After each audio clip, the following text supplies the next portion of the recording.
We're going to have our group presenting industrial policy, past and present. These are going to be, these are econ papers. These are long-run econ papers. I'm not going to give too much of a spiel just for the sake of time and letting these presenters go. We will do like we just did prior. We'll take questions at the end and collect them when everyone's done. So we'll do after each. You want to do? Do you have a preference?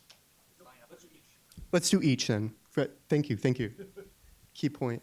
So without further ado, Andrew, please. Wonderful. Thank you so much for the organizers for including our paper on the program. This is an empirical macroeconomics paper estimating the aggregate returns to U.S. government-funded R&D. This is joint work with Carl Mertens at the Dallas Fed, so the usual disclaimers apply. U.S. productivity growth has slowed markedly since the late 1960s. And productivity growth has slowed around much of the world. And this is a cause for concern because economists think about productivity growth as reflecting technological progress. It fuels long-run increases in living standard. This first figure shows the average growth rate of business sector total factor productivity, which essentially measures business sector output net of all business sector inputs to production. And you can see that this TFP growth averages about 2% a year in the early post-war sample, and then slows after the late 1960s. And since the early 70s, TFP growth has averaged roughly 1% a year. Less well known is that this slowdown in TFP growth eerily coincides with a big reduction in how much the US government has been investing in R&D. This next version of the figure superimposes the growth rate of two capital stocks. We've got the government R&D capital stock in the solid orange line and the public infrastructure capital stock in the dashed orange line, both scaled on the right axis. And you can see this early post-war period with high TFP growth is also an era of very rapid accumulation in government R&D capital. Now, these capital stocks reflect all present and past expenditure on R&D, adjusted for depreciation of past investments. The causality is a little bit tricky here, though, because you also see much faster growth in public infrastructure in the early post-war sample. And there's a large body of literature showing that public infrastructure investment has big productivity spillovers as well. So the objective of this paper is to try to identify the causal effect of government R&D capital on US TFP growth. And to do that, we're going to control for this alternative influence from public infrastructure. Now, the contribution of this paper is estimating the causal effects of government R&D spending on business sector TFP. We're going to exploit a new source of exogenous variation in federal appropriations for R&D spending. And I should clarify that throughout, I'm going to use the term government R&D to refer to work funded by the government, but not necessarily performed by the government. So this includes a lot of R&D spending by Congress. It's actually performed by universities, by the private sector, national labs, and so on. We're going to run medium-run local projections and do a structural estimation of elasticities and rates of return for government-funded R&D. The punchline of the paper is that the returns to non-defense R&D are really, really high. We find that these non-defense R&D appropriation shocks boost productivity growth and a range of measures of innovative activity. Based on our preferred estimate of a production function elasticity of government R&D capital, we find that government R&D can account for about 20 to 25% of all post-war productivity growth in the United States. And the economic returns to government R&D are roughly 140 to 240%. Now, that's much higher than consensus estimates for private returns to privately funded R&D. But to give you a little bit of a context for the magnitude of results, Arnaud Dievre, who's in the audience, has a really nice job market paper using CompuStat data and looking at patent spillovers, completely different methodological approach to a similar question, finds also a very large contribution from declining government R&D investment to a slowdown in US productivity growth. Jones and Summers have a nice paper looking at the social returns to total R&D spending for the United States. They calculate that the total return to US R&D expenditure is about 67%. Our time series framework maps really nicely into this literature on social returns from the US perspective.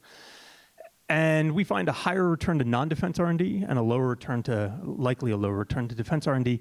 And broadly, we think our estimates square with their findings. quite nicely.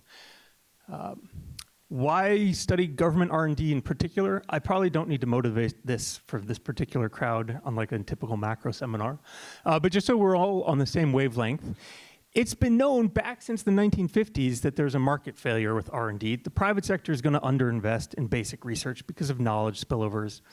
It's really hard to monetize the returns to basic research. Now, as a matter of empirics, this theory's been right. The government has been investing more in basic research and less on development than the private sector for the entire post-war sample. And until recently, the government was investing more in both basic and applied research than the private sector. Now, we have a ton of micro-evidence suggesting that government R&D programs for different federal agencies have positive spillovers. And this literature typically looks at patents or industry-specific spillovers. So there's a lot of evidence suggesting that government R&D programs have a positive effect, but it's very difficult to map this literature into aggregate effects.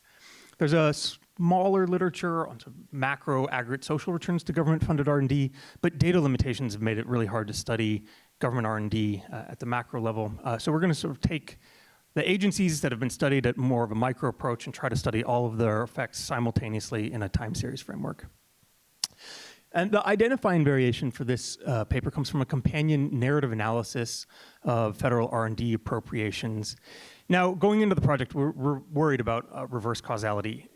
There's a long history of the government increasing R&D spending in response to demand shocks or supply shocks that would decrease measured productivity, and that would downwardly bias estimates of the effect of government R&D on productivity. So you could think of creating the Energy Research and Development Administration and then Department of Energy in response to the oil shocks in the 70s. We had big R&D spending provisions in our last two major fiscal stimulus bills during the Great Recession and COVID. Ex post, it turned out to not matter much. The policy variation is just overwhelmingly not cyclically motivated, but we did the work regardless.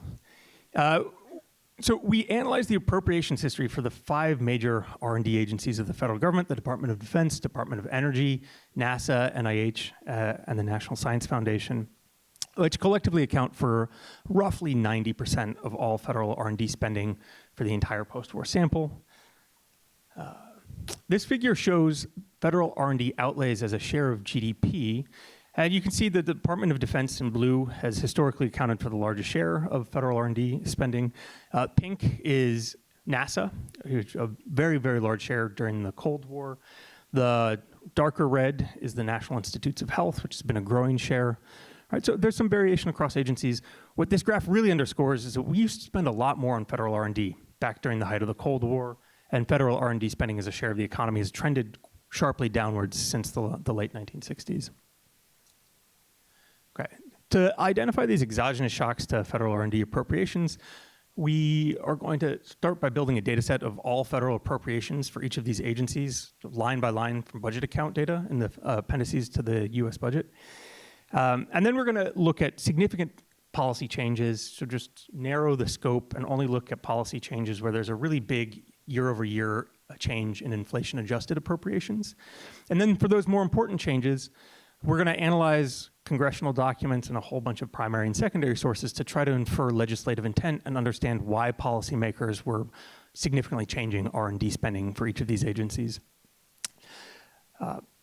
Based on this reading, we're going to classify each of the appropriation changes as either exogenous to short-run macroeconomic considerations or endogenous to the business cycle. The exogenous shocks are meant to have a causal interpretation after conditioning on an appropriate set of additional macroeconomic controls. In the fiscal policy literature, it's well known that timing is really important.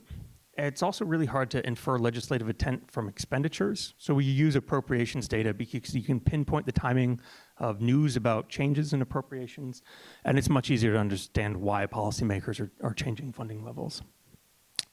So in total, we analyzed 257 appropriation changes by agency and fiscal year.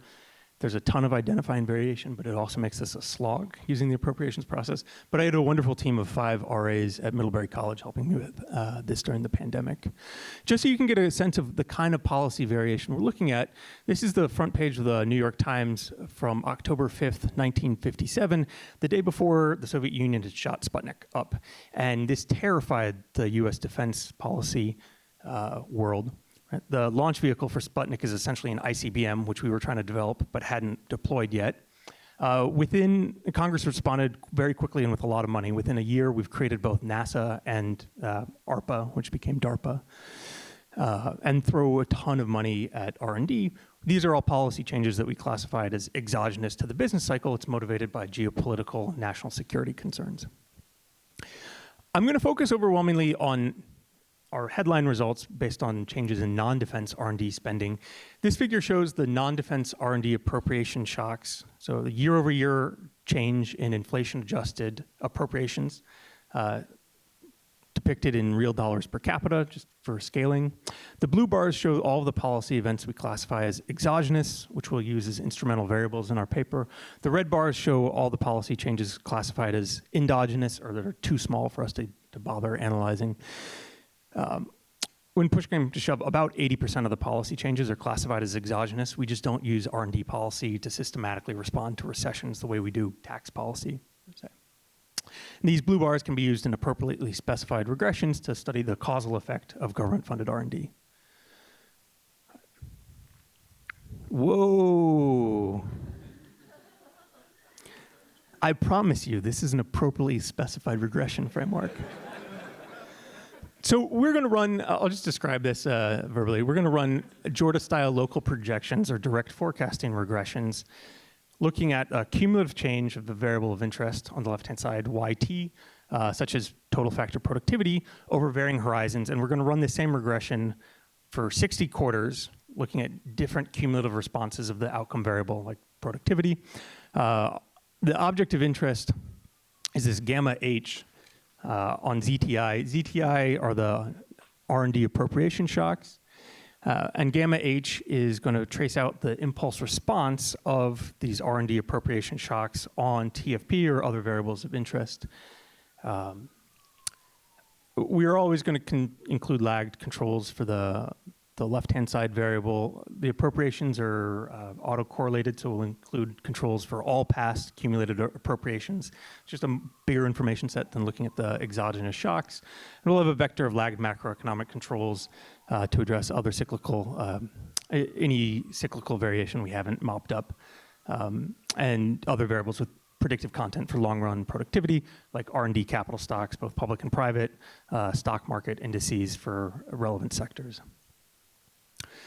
Now, the impulse responses that I'm about to show you are all identified up to a scale factor. So everything I'm going to show you, you can think of as reflecting the response that would be associated with a 1% peak increase in the government R&D capital stock. And I'm first going to show you the response of the government R&D capital stock, which is indicative of relevance. So here, on the left-hand side, we have the response of government R&D capital to the non-defense shocks, which are aggregated up from the NIH, NASA, NSF, and the non-nuclear functions of the Department of Energy. On the right, we have the response of government R&D capital to the defense shocks, Department of Defense plus the nuclear side of DOE. The blue line shows a baseline specification with all of our additional lagged macro controls. The red line shows a simple version without the additional vector XT, just controls of the dependent variable and lagged appropriations.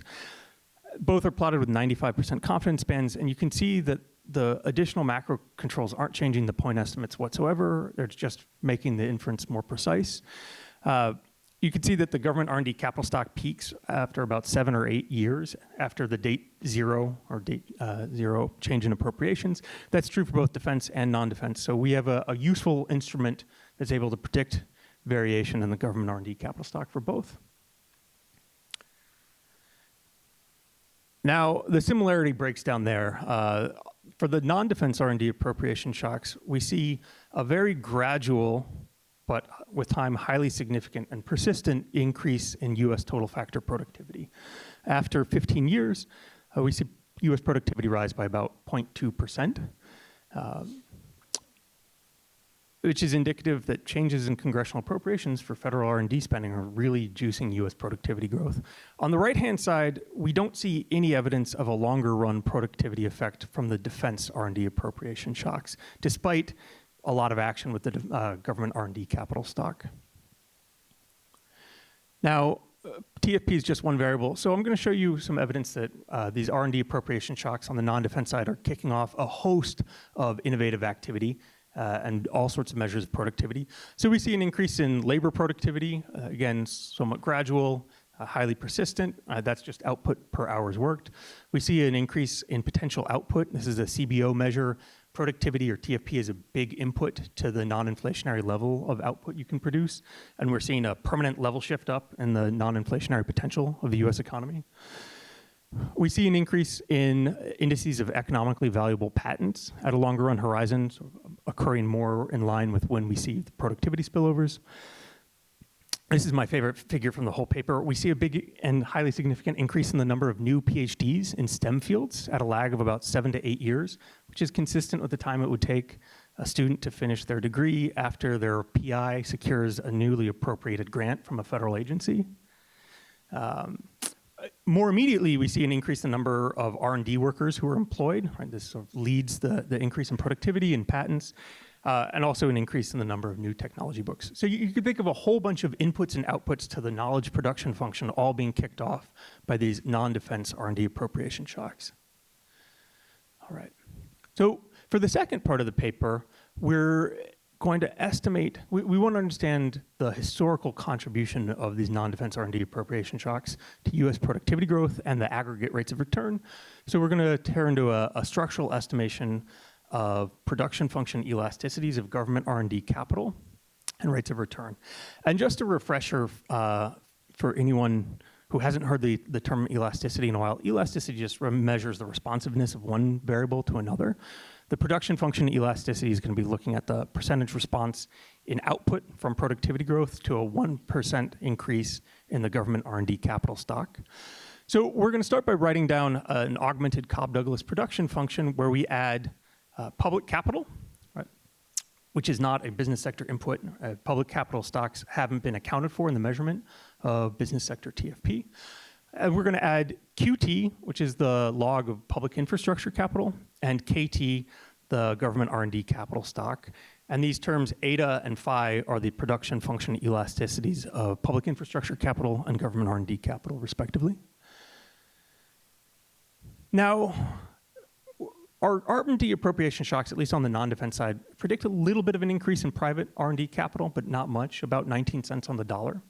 And private R&D capital should be fully accounted for in the measurement of TFP. What isn't accounted for is this public infrastructure capital stock, and our appropriation shocks predict a much larger increase in public infrastructure, right? A lot of the increase in R&D occurs at roughly the same time as we're building the national highway system.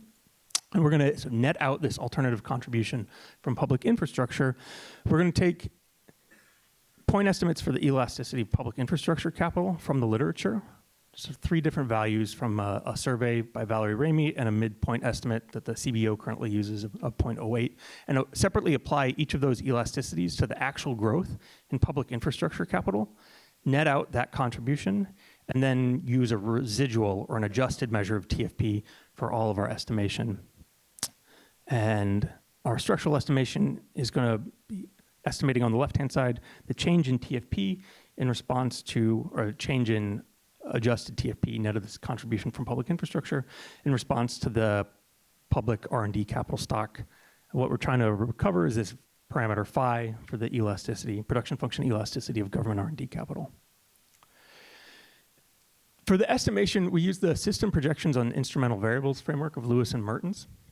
And the way to think about this is kind of a simultaneous instrumental variable approach where we're using the R&D appropriation shocks as an instrument for the government R&D capital stock, that first impulse response I showed you, and also using it as an instrument for the adjusted TFP series.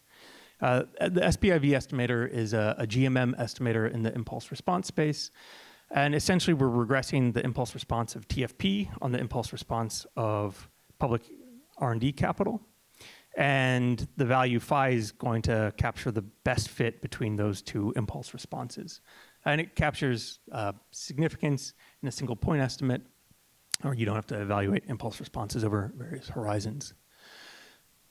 This is our first main table of results showing estimates for the government R&D the production function elasticity of government R&D capital.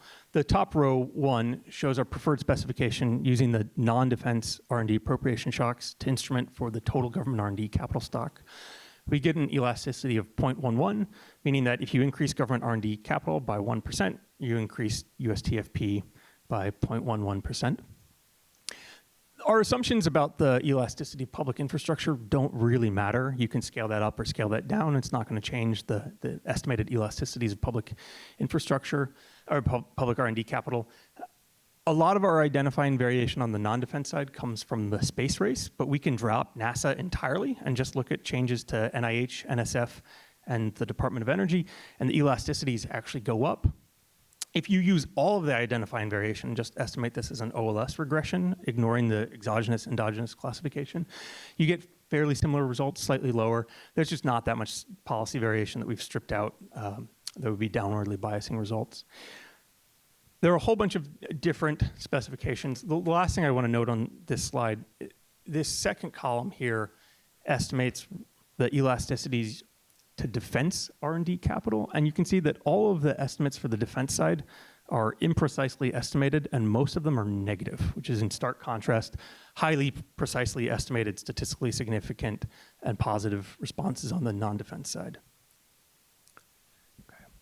Once you have that elasticity, you can apply it to the actual growth rate in government R&D capital and back out the contribution of public investment in infrastructure and public investment in R&D to US productivity growth since World War II. And that's what we're doing in this figure. This black line shows the growth in business sector TFP from that first figure. And then the shaded areas underneath, in blue, we've got the contribution from government R&D capital, and in red, the contribution from public infrastructure. Here, we're assuming no contribution from defense R&D, just the non-defense side.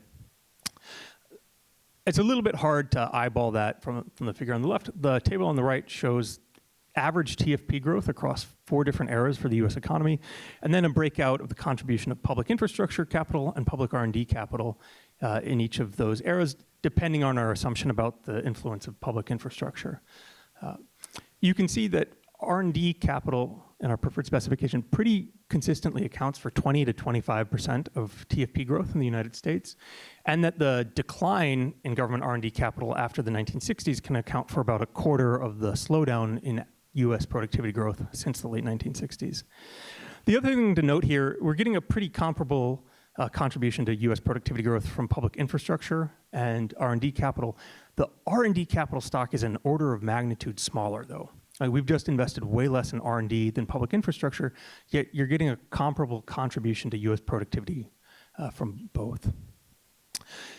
This is the second main table looking at rates of return to government R&D capital. It's a slightly modified SPIV estimation equation. Here, we're looking at the aggregate rate of return, so dollar value of US output driven by productivity from an increase in government R&D capital. Our preferred estimate is 1.71, or a 171% gross rate of return, meaning if you increase the government R&D capital stock by $1, you would get $1.71 in US output from productivity. You can also use the elasticities to back of the envelope rates of return. Both methodologies have very, very similar implications.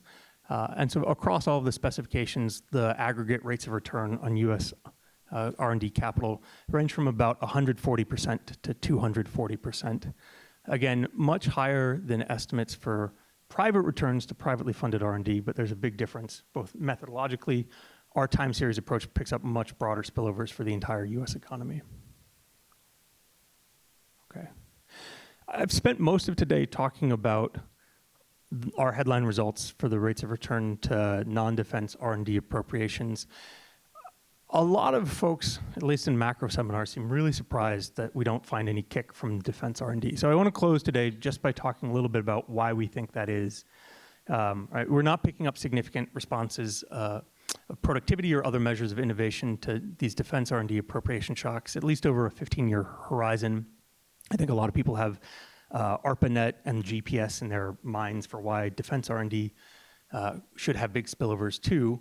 So why do we think that is? Well, first and foremost, a lot of what the military does is classified. And classifying work is intended to impede knowledge spillovers, which is what you'd pick up with productivity.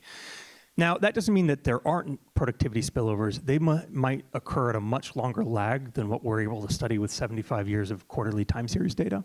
Right, so in 150 years, if you redo this paper, maybe you find something at 25, 30 years. You just have to wait for work to be declassified.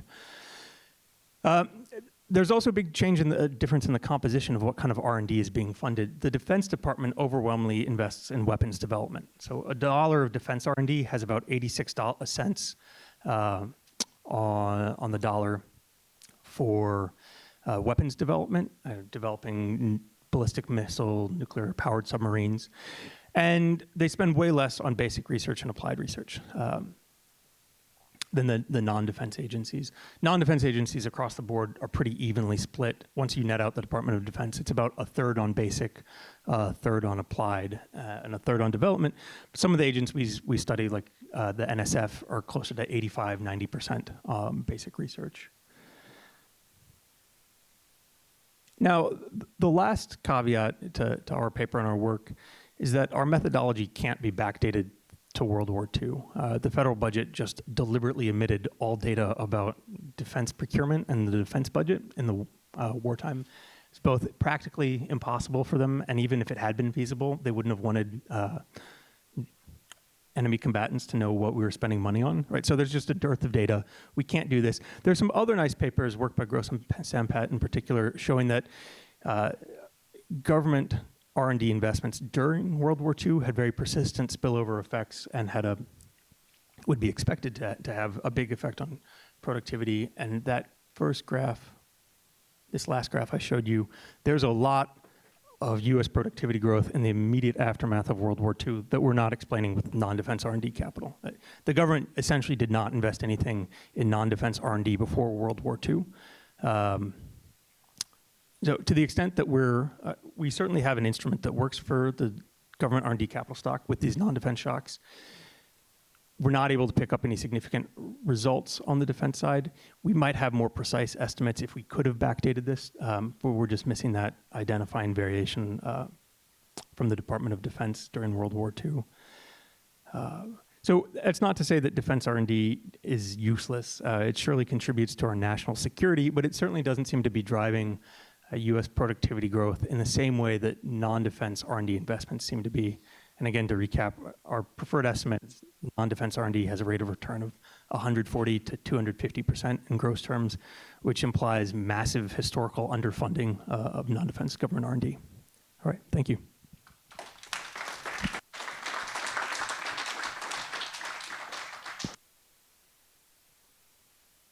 Quick question. Very quickly, very quickly. I'll let you you pick. Go for it. I mean, maybe you haven't yet looked into the historical process, but weren't economists defending non-defense R&D at the time when it went down? Like, why did it go down if it's so evident? No, not evidently. You did a lot of work. But when it is so economically beneficial, was it wrong thinking? Was it policy? Was it politicians? What's going on? Why does the US stop something that is so beneficial? That's a great question. I'd say that we don't have good evidence until very recently that there is a real benefit. The space race was incredibly controversial. There were a lot of people who thought that putting a man on the moon was a huge waste of resources and we should have been investing more in people on Earth. NASA's budget starts getting hacked away even before we land on the moon. A lot of the policy variation aren't just these big innovation pushes that we heard Chris talk about. It's things like the Budget Sequestration Act, the Budget Control Act of 2011 and the sequestration cuts. R&D spending is often the first thing on the chopping block. You can't fire federal employees. There's a lot of federal spending. The federal budget's a slow ship to turn. There's a lot of federal spending you can't cut. Giving fewer grants to universities is really easy in a pinch. So whenever you take a hatchet to the non-defense discretionary budget, R&D spending falls. Similarly, when we had concerns about the federal budget being inflationary in the late 60s, early 70s, non-defense R&D falls precipitously. Defense R&D tends to be sort of protected more from fiscal austerity than non-defense R&D. It's a great question.